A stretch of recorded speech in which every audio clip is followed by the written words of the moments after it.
everybody. So today we're going to be doing a critical analysis of Shadow of the Erdtree, or maybe discussing Shadow of the Erdtree. I haven't quite decided what I'll title it, but we're going to be doing something Shadow of the Erdtree. Now, before you guys think too much into this video, let me put forward a couple little details that you guys should all keep in mind. Number one, any insult to Shadow of the Erdtree is not an insult to you. You, the viewer watching this, are not insulted because I think a game designer maybe did something that was a little bit flawed. The Dark Souls community seems to very much believe any insult on their game is somehow like a personal attack on them as a human being. Despite Dark Souls 1 being my favorite of the games, I would say, yeah, their bosses were pretty crap, and the second, or I should say the last 1/3 of the game was pretty rushed. But that doesn't mean it's a bad game, and that doesn't mean that you're insulting me. It just means that I have some issues with it. And that doesn't mean that the game as a whole is bad. That just means that there's a couple problems with it. For everybody, I did play through all the Souls games this year. A couple months ago, I played through Dark Souls 1, all the DLC, which was 1. I played through Dark Souls 2 for about 20 hours and quit because I just didn't think it was good. Now, I'm not saying that because I'm trying to like pander to the popular opinion. Just in this case, I think the popular opinion on Dark Souls 2 was correct, and I just was not having any fun at all, and I decided, look, instead of not having any fun, why don't I go do something that I could actually enjoy with my time? I played through Dark Souls 3 and all the DLC, and originally I didn't think it was going to be that good because I thought it was going to start getting too modern. And although they did change a lot of things about the series by Dark Souls 3, I think it was still pretty good at that point. And by the way, when I call something pretty good, that means very good. That's just sort of like a Midwest kind of way of saying things.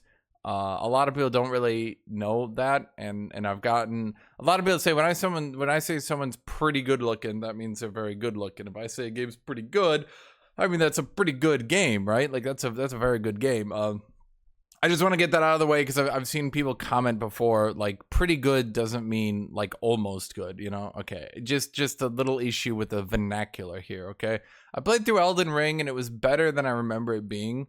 I still think Elden Ring is like a 9 out of 10. I'm sorry to say. I definitely think the last third of the game still suffers.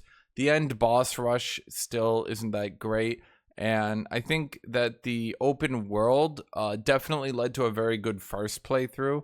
But I think we can all agree that by the second and the third playthrough that there were some issues with the open world and maybe it wasn't a flawless experience. I would say for like the first run, Elden Ring is like a 10 out of 10. I would say the second, third, fourth run, it's like an 8 out of 10. So I'd say between those two, it's a pretty 9 out of 10 game, right? Unfortunately, I think the only 10 out of 10 game, and a lot of you guys are probably going to be mad at me for this one, the only 10 out of 10 game I can probably say is maybe Baldur's Gate 3.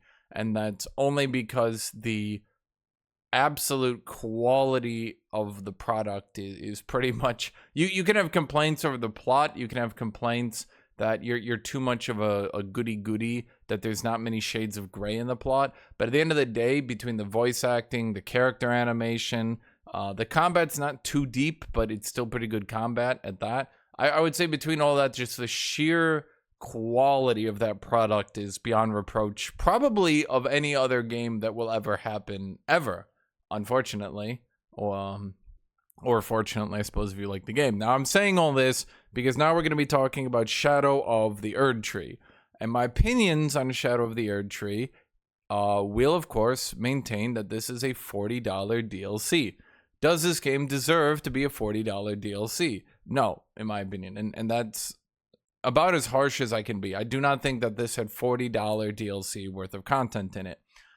Now, for those of you guys who've been playing Souls games for a very long time, I think there was basically a secret agreement between you and Fromsoft, let's say, where the DLC has never really been worth its money, but, you know, you were helping out a studio that was very much trying to put out a very unique product, and that product wasn't very popular, so therefore buying these DLCs and playing them, although it might be, in the case of Dark Souls 1, it might be $20 for just an hour or two, or 3 or 4, depending on how long it took you to beat the bosses.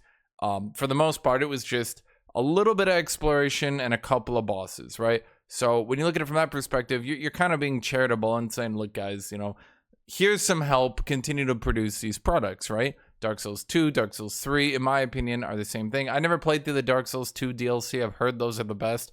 I could not stand that game. It was actively being unfun for me. Now, I did play after the Scholar of the First Sin update because I played it for the first time this year, right? It just, for me, it felt like the sort of game that I think the second and third, unlike Elden Ring, I think Dark Souls 2, I very much got the idea through playing it that once you knew where everything was, and once you were doing a second, third, fourth playthrough, that it would probably overall end up being the best of those games. But at the time of me playing it through the first time, it was absolutely miserable. The actual breaking point for me was the soul memory system. The fact that you got hardcore punished by invasions from massively higher level people because you lost your souls. And that just felt needlessly punishing. That just felt like normally Dark Souls games can be punishing, but there's always this secret agreement. Look, nothing's permanent, right? You're not gonna, even if you lose your souls, you can still level. Even if you die as many times as you want, you're not getting permanently debuffed. Dark Souls 2, in my opinion, broke that agreement, of course, two ways, with the decreasing health bar, but then more importantly, at least in my opinion, was the soul memory system, meaning that if you lost souls, you could start getting ganked by higher and higher level people that would start destroying you. Anyway, we're not talking about Dark Souls 2, but let's move on. Dark Souls 3, all these games, the DLC has always been, in my opinion, a bit overpriced versus the content that you get, but it was still quality content, and at the very least, you knew that you were helping out this company who was making kind of more niche games that weren't that popular, and that was good. So introducing Elden Ring. Elden Ring is one of the highest selling games, I think, in history. I'd have to double check that, but it's a very, very big game. And everyone has bought this game. 2 years after it's launched, we get our first and only DLC coming in at $40. Having played through it twice now, I can firmly tell you that I just don't think it's worth $40. And I don't think any of the... There might be some DLC that have been worth it, but I would definitely say overall, Souls DLC has always been kind of at the lower end of worth. They cut a lot of corners that they're still cutting today. Things like the lack of lip syncing, things like the lack of animation, many cutscenes, actual story beats often get cut away to have a product that is streamlined to what you want. You want to get into the exploration, into the combat, into the exploration, into the combat, and they kind of streamline the product so that you can get to those points. Now, the Elden Ring DLC comes out, and they promise... Well, I don't know if I should say they promised it, but I'll say they very hinted that this was going to be a large story-based DLC, explaining a lot of answers, and as this was going to be their only DLC, that a lot of questions would be answered and the story would be fully fleshed out. It was not. And it actually ended up reusing a lot of content from the base game to sort of fill in the game. I definitely feel that Miyazaki has always kind of had not the greatest product management. You can definitely feel that the end of Dark Souls 1 was a bit rushed. You can obviously see that in Dark Souls 3, they were trying to do something. They ended up rushing at the end of it and cutting out most of the Abyss plot because they just wanted to put out a product. With Elden Ring, they cut out a lot of Mohg's plot, the Outer Gods plot. They cut out a lot of different things in order to get the game released. It definitely seems that Miyazaki has a bit of a scope creep, and by trying to put too much into his game and not really having a proper plan to do it all, that he often gets rushed. This DLC very much feels the same way, that they came up with a large open world and had level designers craft an actually beautiful map that often didn't serve a purpose. It often feels that the level designers had a goal in mind, and they made a very, very large map, and there's just not that much in it. So with that said, I'm going to be starting to talk about some very specific things into it and what it did good and what it did bad. Now, for those of you who think I'm being too negative, anything I think is good, I will say it. And if you think I'm being too negative, then you can fairly respond to anything I'm saying. Surely, if the DLC is this true 10 out of 10 masterpiece, the best DLC ever made, then it can stand up to a little bit of criticism, can it not? Because then my criticism wouldn't stick. So let's talk about it. First thing I want to go over is the exploration. Okay. This DLC has some of the very best exploration in Dark Souls games, and by that I mean level design, finding secret areas, things like that.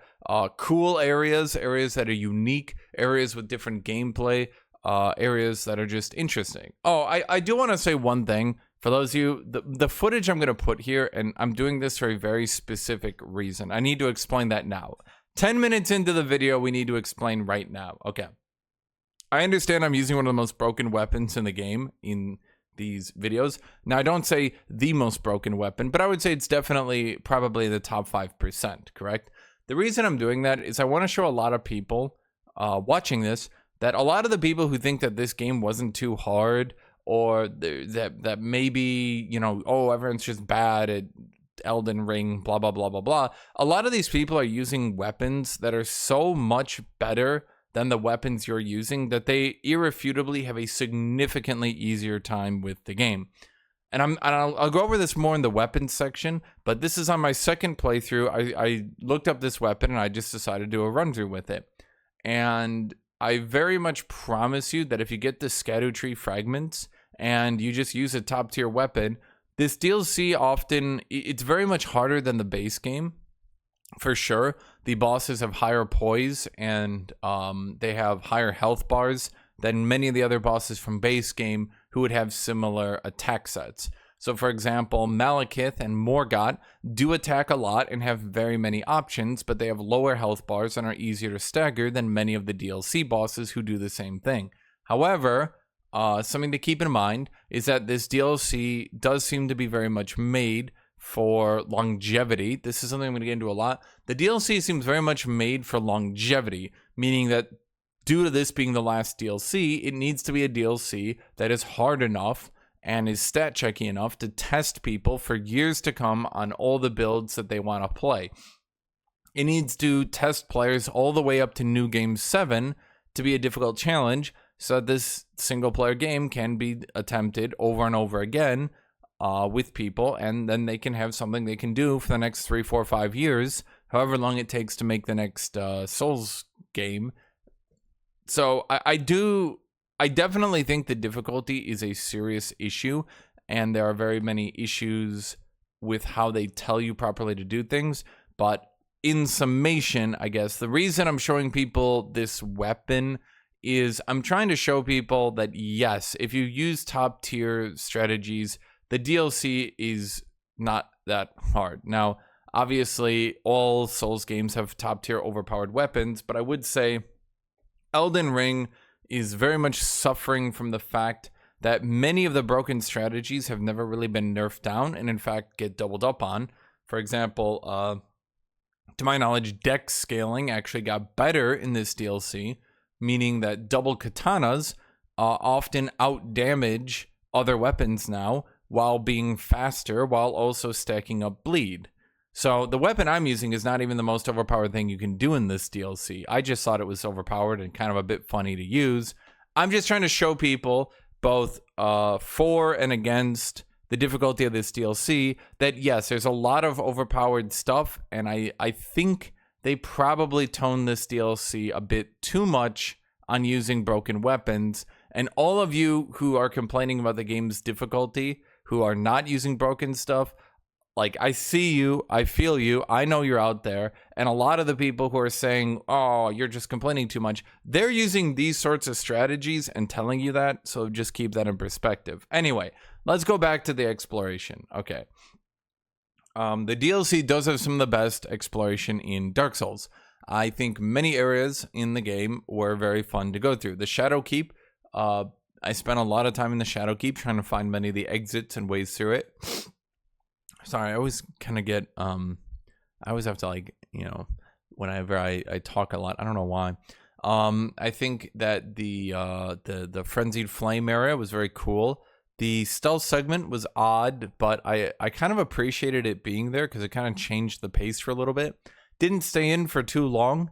There were only a couple sections with it, and then you were out of it. It was kind of interesting, a little bit. You know, they definitely added some mechanics to it. Maybe they wanted to flush it out a bit more, but it didn't overstay its welcome, and it was kind of a funny change of pace. So it was pretty neat there. The downside then, for having some of the best exploration in Dark Souls, was that this had some of the emptiest areas in all of Dark Souls that were clearly only thrown into the game to make the map look bigger. Now, I don't want to spoil it for people that haven't played through all the game. I'm definitely not trying to do that. But let me just tell you, after you get through the Shadow Keep, I promise you, you will find the map significantly emptier than you possibly thought it was going to be. I'm not trying to name specific areas, but let's say like a good 1/3 of the total map is basically emptiness. And even of the areas that are still in the game, there's just not a whole lot there to begin with. So the exploration seems very focused on a few areas, and then everything else seems...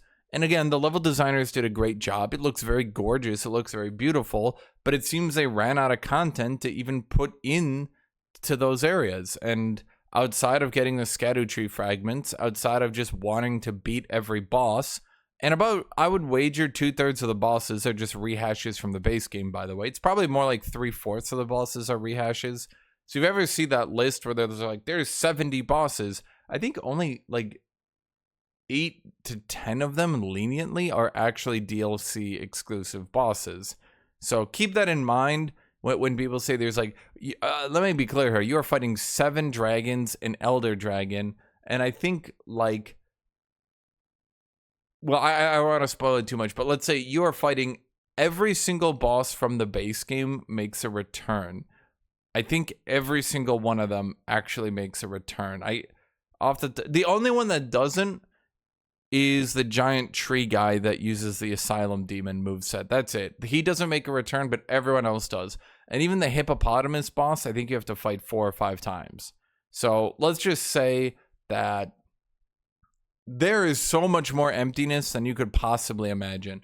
You will spend about 80% of your time exploring on horseback, just checking the edges of mountains and stuff, checking if there was maybe a hidden cave, or maybe some hidden Scadutree fragment or something. And you'll end up finding that most of the time, no, there was nothing there. And you'll just keep checking. And that's kind of how a lot of this DLC plays out for you. Okay, so the next problem is that it requires you going... What's the right way to put this?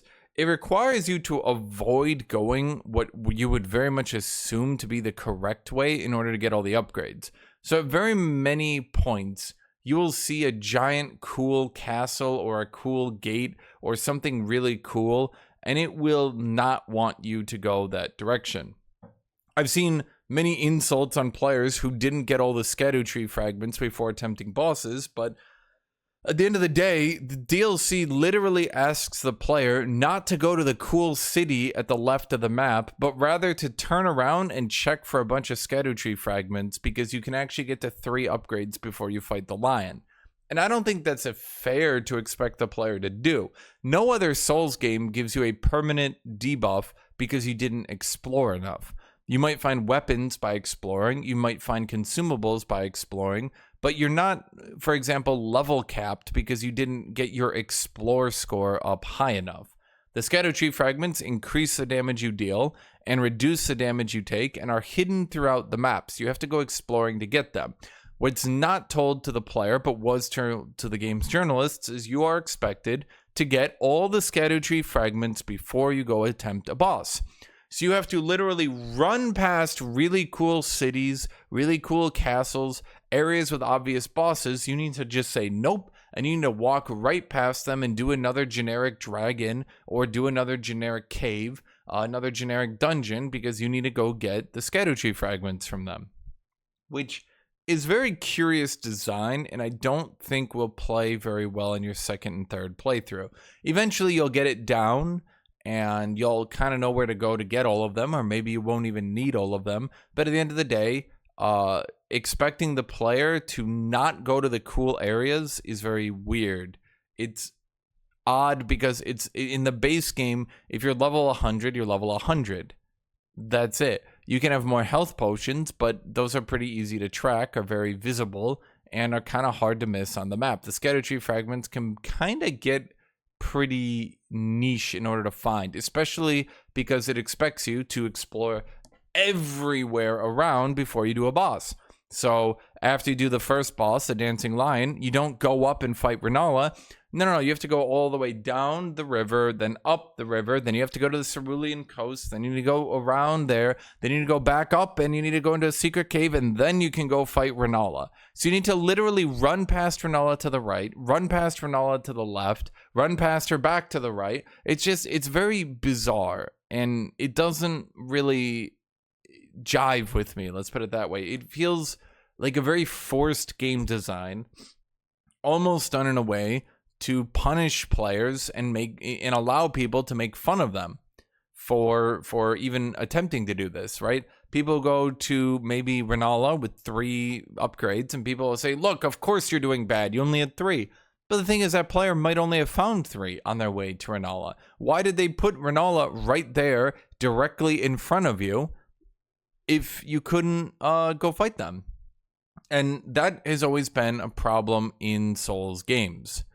It very much relies on if it feels too hard, it's not where you're supposed to be.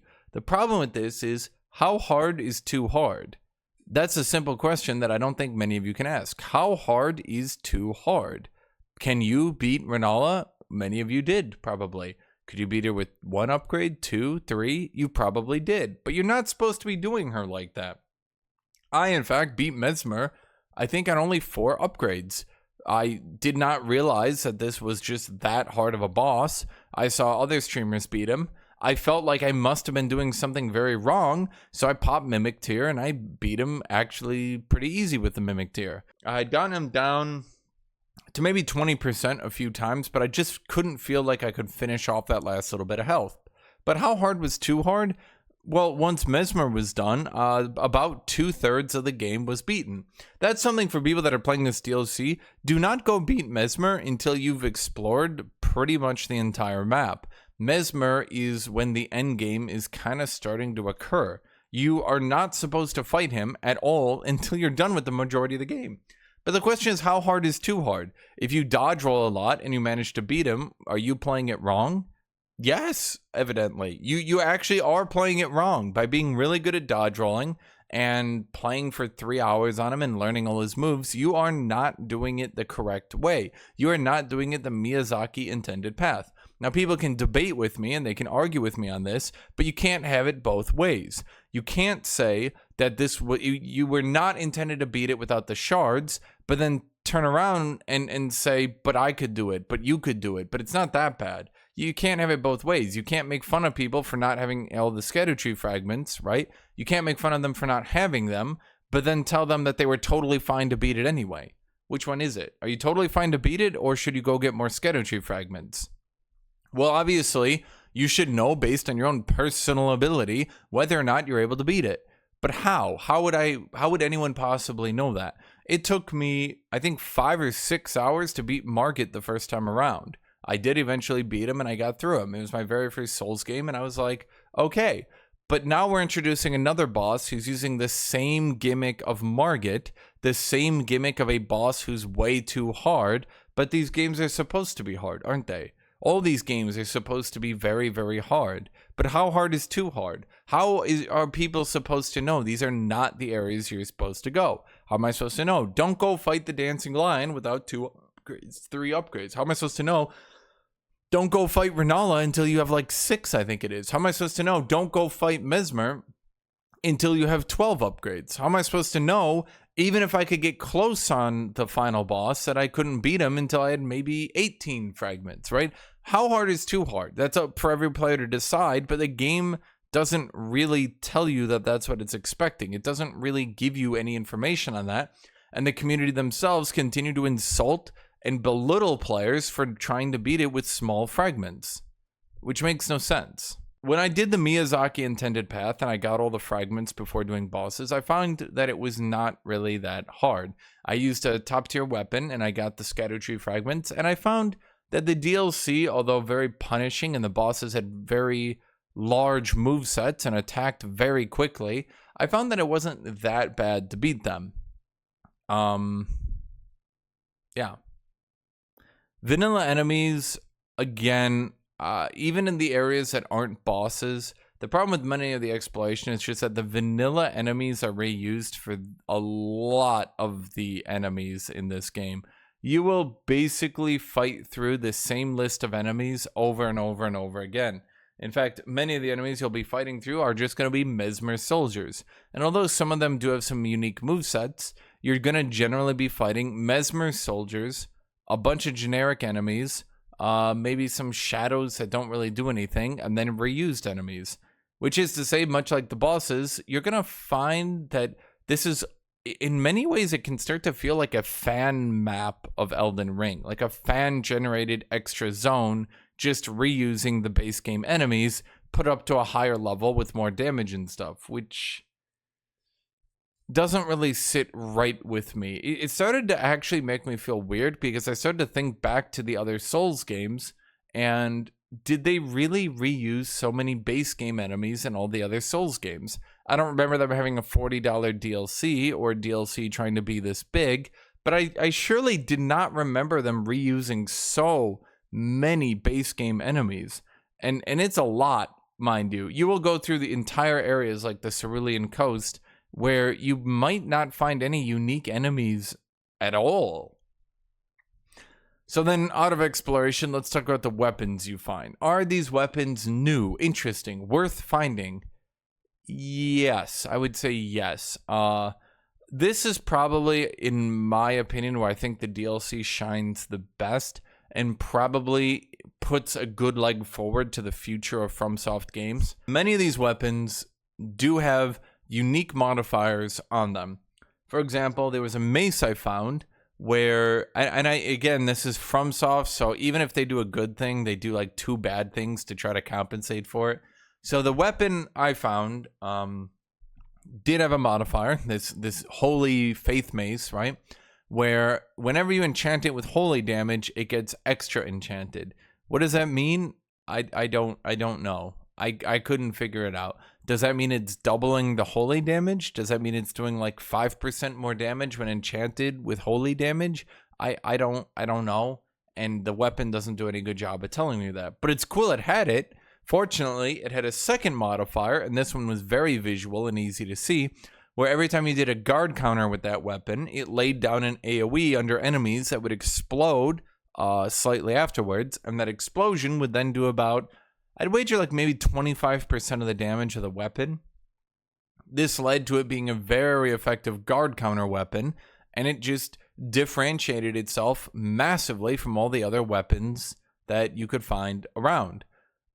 There were some weapons. I found a new one-handed axe that increases the damage of your charge attacks, which it's not that big a deal, but I would say that for the most part, most of the weapons in the DLC will either have a new weapon art or some sort of passive modifier in the weapon that makes them very much more cool and interesting to get. I think that's definitely where Fromsoft games should go from here. It is cool when they say Elden Ring has 150 weapons, and then you notice that like 70% of them are just copy-paste versions of other weapons that don't really change much and just have different scalings and base damage and stuff. When you notice that, you notice there's not really that many actual unique weapons in the game. But I would say that the DLC weapons do a pretty good job of differentiating themselves and being cool and unique and different. I would say that many of the weapons from the DLC are quite weak until you're like level 250 to maybe 300. Many of the weapons seem designed to be taken into New Game Plus for when, again, your character is like level 300 and has many stats to put into these weapons. Whereas base game weapons will scale maybe primarily on 1 attribute, maybe 2. Sometimes you can even get 3 attributes on them. The DLC weapons seem to primarily scale good with 1 attribute, okay with the second attribute, and then scale decently with maybe a 3rd attribute. Many of the weapons have quad scaling, and it seems like these are designed to be played more until later stages of the game, or maybe for some weird builds that they could open up. What I'm trying to say is that most of these weapons are going to be pretty bad when you find them, and I think that that's definitely a downside. I had an issue where I was trying to find any DLC weapon worth using, and most of the time they were pretty bad, unfortunately. I can't remember what I ended up beating the game with. It was a shield and something else that I finally finished the game off. Shockingly, I used a shield. Yeah, that boss was fair. Here's me in my mid-30s, and I'm expected to read through the goddamn flashing lights. I'm supposed to be reading every combo he's doing. Nah, I'm not doing that. We're going shield here, okay? We're gonna just Dark Souls this. I would say then that a big problem that people are going to have going into this DLC is that the old weapons, for the most part, outpace the new weapons. Oh, that's right. I did beat the boss with an old weapon. I was trying really hard to find any new weapons that worked with my build that I could use, but none of them worked. All of them were getting out damaged by base game weapons, and I just couldn't find anything that really went anywhere. And it just, I definitely think these weapons are better, and it's an interesting idea to make them for like level 250, 300 plus characters, but it just doesn't really mesh with me and what I was trying to do. And worse yet, many of the weapons with cool modifiers on them were actually just straight worse off than other weapons anyway. So even if you're trying to use them for their unique modifiers, they just weren't even good at it anyway. In addition to that, as you're seeing the weapon I'm using on screen, I definitely feel that there's a problem where many of these weapons felt very, very, very overpowered, as if they never really got fully tested, and no one really ever put the time into actually using them. I'm not really sure there should exist a weapon in the game that's getting a bleed proc on every heavy hit. I don't think they properly thought that one through, or maybe they did and this is just how they intended the game, but it sure does not feel like enough playtime was being given to some of these weapons. There are other weapons like this, and PvPers can probably feel me right now. It very much seems that they kind of rushed the ending of the game, the testing phase of the game, and there's many enemies, many weapons and weapon arts that just don't feel right.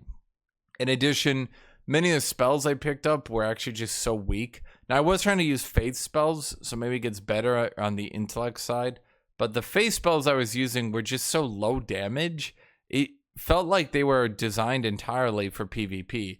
That seems to be a big issue with a lot of this DLC. A lot of this DLC seems designed to make interesting PvP builds, but I don't PvP. I find the lag and the latency issues basically unplayable, and I just don't think that it would make for a fun time for me. But many of these spells and weapons and stuff seem very much designed for the purposes of PvP and edging out an advantage on other players. So that's all I have to say about the weapons. It definitely feels like a good step forwards, followed by a bunch of type decisions. The bosses. Okay, so on my first playthrough, the bosses were really poorly received. The second time I went through, I don't have the highest opinion of them still, but I would say overall that they're still good. Once you do get the Scadutree fragments, the trade-off seems to be, at least from my perspective, the bosses will do less damage than base game bosses, presuming you have the Scadutree fragments. The downside seems to be that they chase on basically every hit, so you can never generate space and actually get away from them. There's very little downtime in their attacks, so they're constantly hitting you. You get to constantly hit them back if you know the gaps, but they will constantly be attacking you. You will constantly be attacking them. It does make the game a lot more fun in that perspective, but it does rely on you properly picking up all the Scadutree fragments, which is a bit of an issue because the game never really makes that clear to you. When the game says, for example, if you pick up all the Scadutree fragments, you'll get stronger. What it doesn't seem to clarify is you're going to be doing like 205% more damage, and only taking 47% damage once you have 20 Scadutree fragments, right? They're only going to get 20 by the end of the game, but how many people fighting Radahn would have a different opinion if he was doing half damage and taking double damage? You would probably think to yourself, wow, this is significantly easier, right? And the game probably needs the NPCs to clarify this stuff a bit better. I definitely agree that Dark Souls has always kind of been light on the instructions and all that, but it's never been light to the point of like making it this ridiculous that a concept this important to the game is kind of briefly mentioned and brought up once, and then the player is just supposed to expect it. Now, to be clear to everyone, you are not told in-game how much damage reduction you're getting. You are not told in-game how many Scadutree fragments are around the map. You are not told in-game how much bonus damage you are getting. You're not told any of these things. So it could be very easy to pick up 1, maybe 2, maybe even 3 blessings, not really understand what they're doing, not really understand what they're going for, and then kind of not really look for them that much. It's not visual what's happening here, and they do not emphasize enough that you will be massively debuffed by this DLC until you go get all these fragments. Okay. The bosses with many weapons, unfortunately, do feel like you can't properly interact with them. The strategy I used was to just use a heavy attack so damaging that even if I ate a hit from the boss, that I would still generally do enough damage to eventually outtrade them with healing. Now, people that use light roll and light weapons probably find these bosses very fun and very engaging. People that use even medium roll can get frame trapped by the boss and hit by their attacks because they strike so quickly. It does not seem that these bosses were designed with medium roll in mind, either going heavy roll with a big shield and lots of armor, or light roll and just dodging around very quickly avoiding things seems to be the way they designed these bosses. Most people seem to be in heavy armor and medium roll, which is very much not, I would say, how it really feels they intended you to play this all out. So I would highly recommend, if you are playing through this, don't sit on medium roll, go for one of the two extremes. However, this is on the developers that medium roll for the majority of the game was a totally viable strategy and had no real downside, but now you can start finding that medium roll is too slow and that you kind of just need to either go with a shield or go with light roll. Which one is easier probably depends on you. The bosses can attack so much that if you're not good at managing your stamina, you will get shield broken and you will get obliterated by using a shield. On the other hand, light roll just goes so quickly that you'll find many of their combos are actually significantly more avoidable than they would be if you're using medium roll. So just find out which one works for you, but there.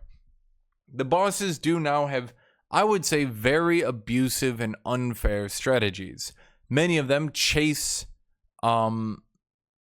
after you a lot, I would say. A lot of the bosses chase after the player, moving like 10 feet forward on every single hit. It feels very unfair, and I'm not really sure how ranged characters could possibly deal with these bosses, because even if you dodge roll hard enough and get out of melee, they're just going to input read another gap closer and get back into melee, and then you're screwed all anew.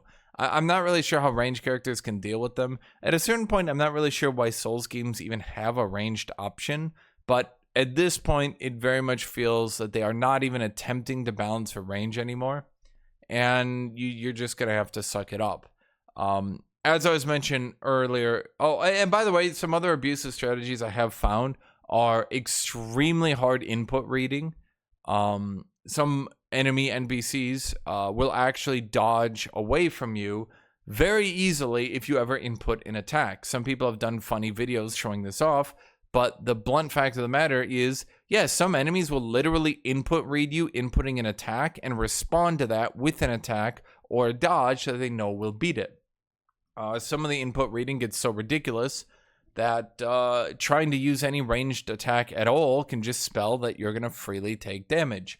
Some people have even started beating the bosses by fake inputting some things, some attacks that they know are very low animation, or some things that they know they can get out of very quickly, they'll try to input, because then the boss will do something that they can end up punishing. The input rating from these bosses, it seems to be about they won't do it 100% of the time, but they'll do it maybe 20-30% of the time. And some bosses will do it 100% of the time, but some of them, it just feels very, very unfair to deal with. Additionally, I have seen some bosses that will actually frame trap your character.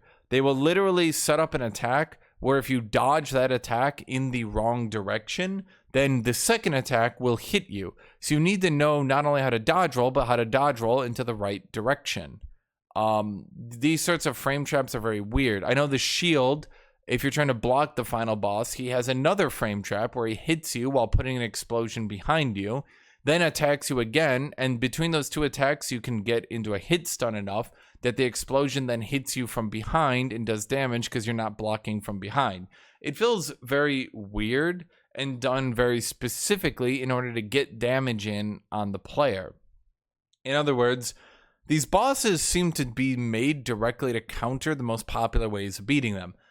Circle strafing is, I'm not going to say it's no longer viable, but of all the Fromsoft games, I would say circle strafing is now probably the deadest. There are very specific abilities you can use to circle strafe on enemies, but if you don't know precisely which ones, the bosses will just snap at the last second directly into you and attack you, even if you're behind them. Again, they do seem to very much be trying to frame trap dodge roll. On light roll, you can get out of most of them, but medium rollers are just screwed. And again, kiting away is just not viable. So when you design bosses to counter the most popular ways of fighting bosses, you will very much get a community that feels like the bosses are just designed to kill them at this stage, which is why you get so many complaints about the bosses being unfair. Now, I do want to talk about co-op due to this. No one really seems to be talking about the issues with co-op in the game right now, so I'm going to bring them up. After I did beat the game, I wanted to go back and help other people beat some of these bosses. So I started offering my sign to co-op. And I noticed that there were so many issues with co-op right now that people that think that just because you 3-man a boss doesn't mean you're going to get through the boss. This isn't Dark Souls 1 anymore. I would actually say that trying to 3-man a boss is probably one of the hardest ways to do it now, unless you can guarantee that everyone you're with has a good build that flows together and works this way. This is because the boss's attack patterns can change on every single attack, even double hit combos. This means that a boss can be attacking one player who might be dodging effectively, then they could just flip around 180 degrees and start swinging into another player. Because his attacks do so much damage and come out so quickly, you might go behind a boss and hit them while they're attacking another player, only to be hit twice or even potentially 3 times during your attack because they flipped 180 degrees and started whacking you, that your only recourse is to just not really ever hit the boss until they have downtime.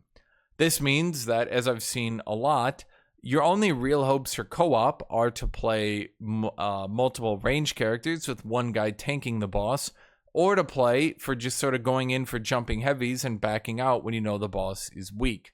I'm sure people that are extraordinarily good at the game can find every opening and go in during them, but me in particular, I noticed that because the boss will like swing forward, then turn around and swing behind him, then turn around and swing forward 3 times, then swing behind them twice, it just becomes completely hectic, and most people can't deal with it. And again, I would definitely say in the current system that most of my wins on a boss were a mage summoning me in, and then us just duoing the boss. When you 3-man, the boss gets so many bonus stats, bonus HP, bonus everything, that it doesn't really feel like the boss is really manageable anymore. I'm sure you could very much get 2 good players and 3-man the boss and win it, but the odds of that happening, from what I've seen, are pretty low. Either the host isn't good, or your second summon isn't very good, or maybe you yourself even make a mistake. And the odds of being able to 3-man a boss, I think I was up to 1 in 20. Whereas when I was duoing the boss, I think I won 1 out of 4 duos. duoing bosses with a ranged character seems to be significantly easier. That seems to be what most duo players have done. Now, I can't choose if I'm being summoned in for a trio or a duo, but if I'm summoned in for a duo and it's a mage and I'm using my shield, I know that we've got a pretty good chance of getting through this boss. If I get summoned in and we have 3 melee characters, I know that we're probably not going to be able to kill this boss. Now, a lot of people pretend then that it's so easy to get through this game. Just summon other players. You know, you can get through it. People refuse to use summons, even though they're an intended, dedicated aspect of the game. Summoning other players, in my opinion, is practically the hard mode right now, and Spirit Ashes are still definitely the easy mode. There's this weird meme in the community that summoning other players is easy mode. I don't think that's true at all anymore. And I think if you go try to co-op some of these bosses, put up your spirit sign, those of you who are doubting me, and notice just how many times you are getting completely blown out because the boss has so much health, so many resistances, so much poise, doing so much damage, still attacking so quickly. And at the end of the day, in my opinion, this has totally ruined an aspect of Souls gameplay. Co-op being this bad and this miserable. Co-op used to be a good mainstay of the game. Co-op was how you could get through some of these bosses and do them easier. But now co-op practically, in fact, I would say all co-op is definitely the hard mode, whereas the Spirit Ashes are the easy mode. In order, I would say hardest is probably soloing it. Then Spirit Ashes, no, I would say it probably goes hard. Soloing it is the hardest. 3 summons is the second hardest. 2 summons is the third hardest. And Spirit Ashes is the easiest way to beat a boss right now. And I don't think that's really what was intended. And I don't think that was really what they were trying to go for. So this definitely needs looking into. If you enjoy co-op Dark Souls, very much do be prepared for the co-op experience to be a bit more aggravating on these bosses right now. Okay, so in summation, before we go to the last part here, the exploration, like 80, I'm gonna honestly say like 80 to 90% of the bosses are rehashes. The exploration has like 70% of the enemies being reused. Most of the enemies you fight through aren't like Mesmer soldiers make up most of the enemies you're fighting that are unique to the DLC, and they're not really that unique. There are some new enemies that are interesting and cool. I'm not trying to say they're not, but if you're expecting a completely unique experience where there's tons of fresh new enemies to fight, you're just probably not going to get this here. And the map is just super empty. For weapons, I do like where they're going with weapons. I do like the modifiers. I definitely think that's a step forward. But many of them seem mistuned, and they do seem designed for high-level characters. Look, that's fine. I just can't personally appreciate it. So if you want to make high-level characters and you want to go into New Game 4 or whatever, these weapons are designed for you. Again, though, I would say a problem is many of the older weapons just totally outpace them. So if you're hoping for some new greatsword or new something to like get your build, there is a really good greatsword though, and there's one good great axe too. So yeah, there are some interesting things you can do, just not maybe as many as I was hoping for $40 DLC. Bosses are fine, but some playstyles are just being horribly punished right now, and I would say dual katana light rollers are probably having a blast right now. Everyone else is probably suffering. I do want to say one thing. I only talked about weapons, but let me talk about equipment here really quick. Let me put this in here. I do think almost all the new talismans were wonderful. The new talismans seem very much designed to enhance some builds and make them very much better. There's a talisman where when you block, you take less magic damage, which is great. There's a talisman that when you block, you take less stamina damage. That's also great. Unfortunately, I didn't get to use that one. There's another, I did get to use it, just not on the bosses because I had to go with a different build. There's another talisman that gives you more stamina regeneration. There's another talisman that makes you do more damage when you're two-handing a weapon to let two-handing continue to scale as well as dual-wielding giant weapons. So I think from a talisman perspective that they're actually pushing a lot of builds And that's really good. The weapons, I feel they could have spent a little bit more time balancing. It's not quite right. But the talismans feel very good. As for the new armor, there are some armor pieces that do some things. I didn't look the most into armor, but from what I saw, this is just generic Souls armor. Some of the pieces do some things, but some of it is interesting. I'll give you that. It's like, I'm not gonna like knock on it and say they did try some things. There are some aspects on armor that I like. I do like when armor is a bit more unique. People say, I guess some people might not like it because they just want to customize their character, make them look however, and they don't really want to care about min-maxing stats and things like that. I think that's fine, but I also enjoy armor actually mattering and getting, let's say, upgrades and getting different pieces of gear, stuff like that. So talismans are good. Armor was fine. Weapons overall, I would say, were good too. Just some issues on that one. So let's then go into the story, because let's talk about the story. There was not a whole lot of story. Even for Fromsoft standards, there was not really a whole lot going on here, unfortunately. Now, the fact that I need to say even for a Fromsoft game maybe leads you to believe, but here's the problem. I think Fromsoft games are no longer like little indie productions. They're no longer a company financially struggling, trying to put out minimum viable products to make ideas. They have the budget to hire writers. They have the ability to have more cutscenes, to have more story. We have seen with Radon in the base game, they do have the time to have a real story with cutscenes, with things being fleshed out, with events in the game. With the DLC and Bale, we have once again seen that they can take the time to have characters, to have a story, to have good voice acting. But let me be blunt here.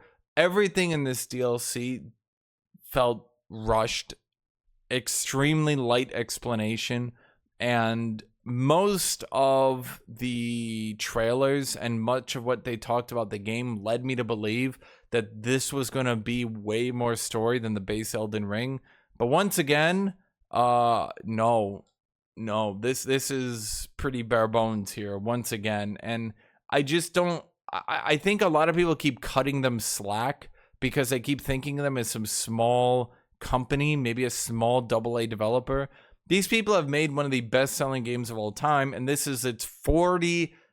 Yes, it's $40 expansion, and they are still going super light on the story. It's a problem. It's a legitimate problem that needs to be talked about. I think that a lot of people think that if they continue to defend Fromsoft and they continue to cut them slack and they continue to ignore old criticism, that their games will improve. And in many ways, their games have improved. For example, in Elden Ring's DLC, many of the new bosses require to use jumping. I think that's a good thing. They are now weaving dodge rolling and jumping into the combat system, so it can be way more interesting. If the combat system is going to be a rhythm game, then there might as well be more than one button in that rhythm game, right? It might as well not be dodge roll, dodge roll, dodge roll, dodge roll, dodge roll, dodge roll, but allowing the player to start incorporating some jumps and things like that is very much a good idea, in my opinion. However, continuing to refuse to allow any criticism of Fromsoft, especially now in how they're doing stories, you're just hurting yourself at this point. If no one is allowed to criticize the stories, because that's how they've always done it. Like, let's look back. Demon's Souls was a rushed game, basically trying to be a proof of concept that this kind of game could work. Dark Souls 1 was also a rushed game, trying to flesh out the Demon's Souls system a bit more. Both these games are very light on story because they were rushed, and even then, their story was still more coherent and still had more to it than anything in this stupid DLC. The DLC for Dark Souls 1 flowed better and had a better story than this thing. This thing, you needed to talk to so many people and read so many item descriptions and do so many stupid things just to get an extremely bare bones stories of, guys, we're doing Berserk. We're doing Berserk again. Okay, cool. I mean, like, it's not that deep, guys. People will make 9-hour lore videos discussing all this. Like, you're reading Wikipedia articles, because at the end of the day, the lore is barely in game. What is in game is extremely bare bones. And here, let me look this up for you guys, because I think hold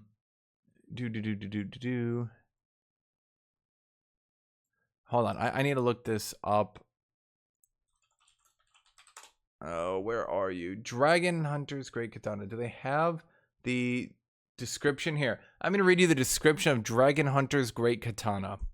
Great katana with spines of gravel stone along its blade, wielded by the ancient dragon man of the dragon's pit, has an anti-dragon effect.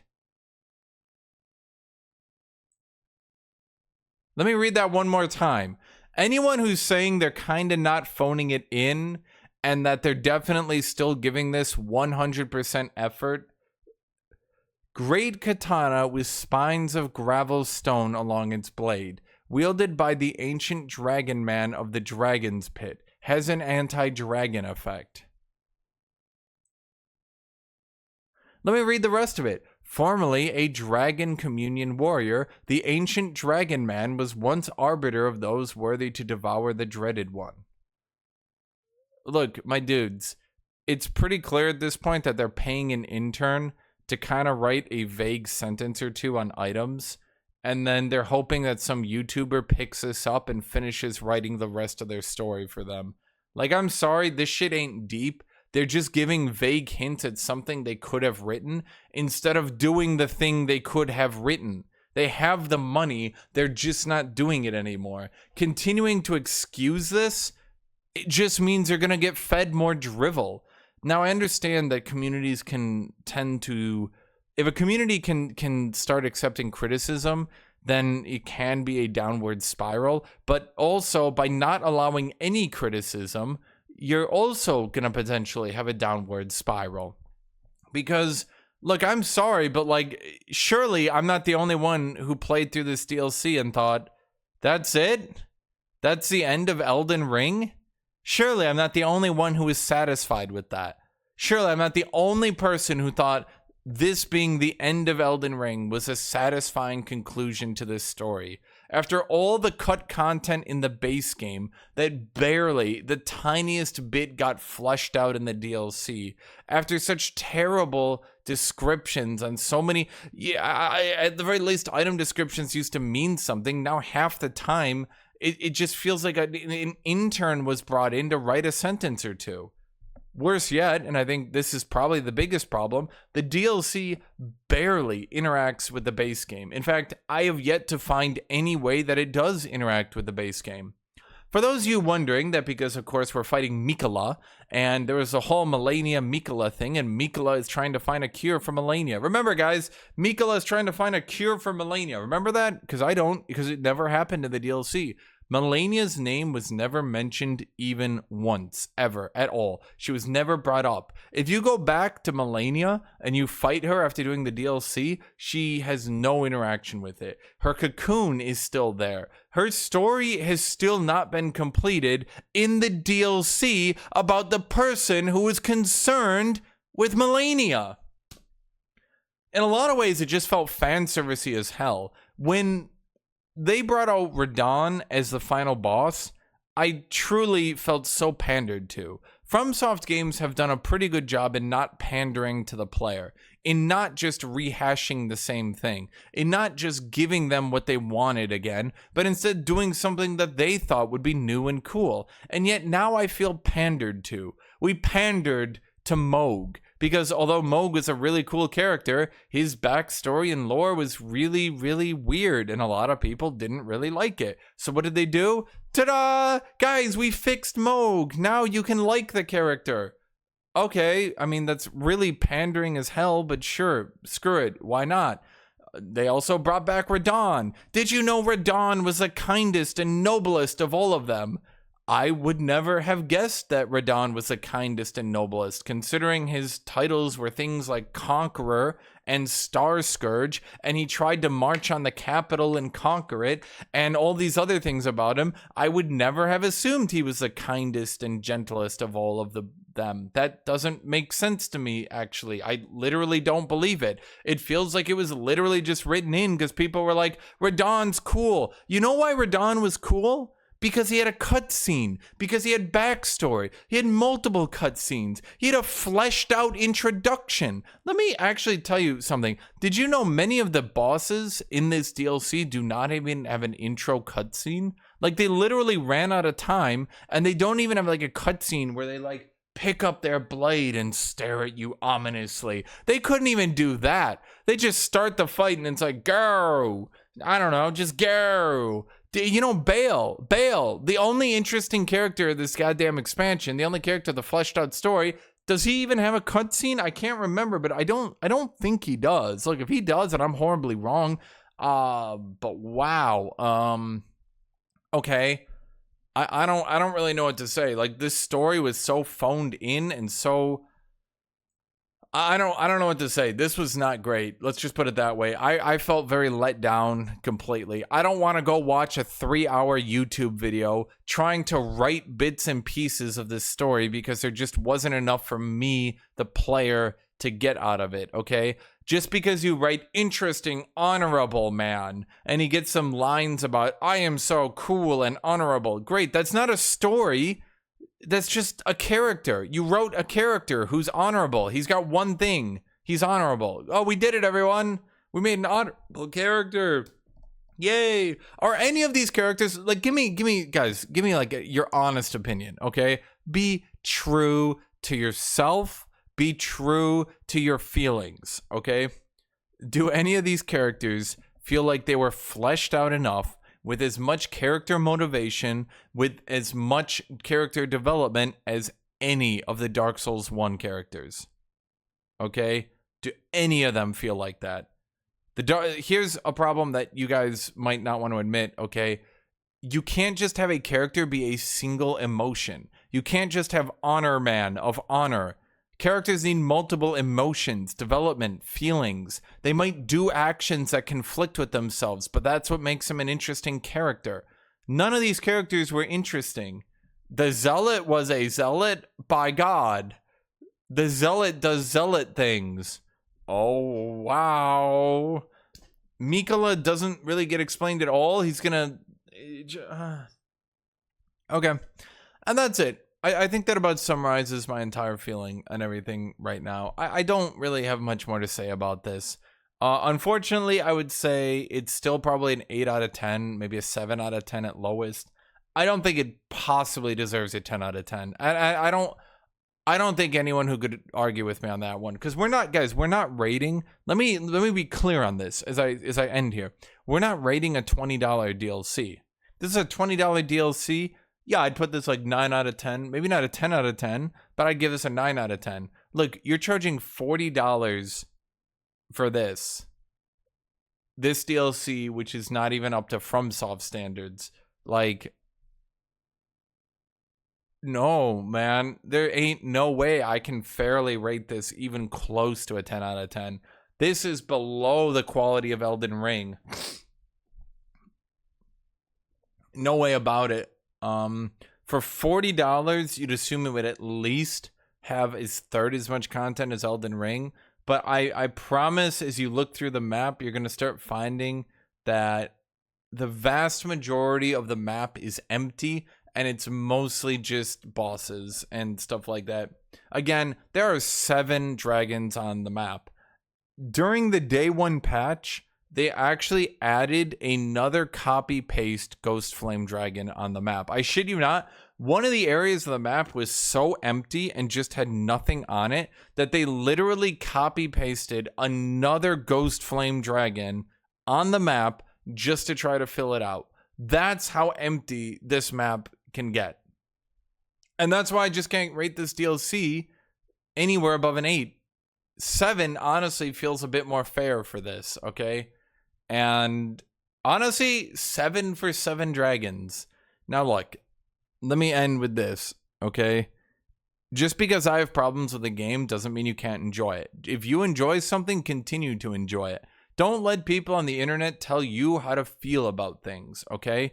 If you enjoy something, continue to do what you enjoy. If you disagree with people, continue to disagree with people. Don't let some dude with a YouTube video tell you what you think. But do keep everything I just said in mind and don't try to tune it all out because, man, but Elden Ring is my favorite game, so the DLC has to be good or else I'm a worse person for it.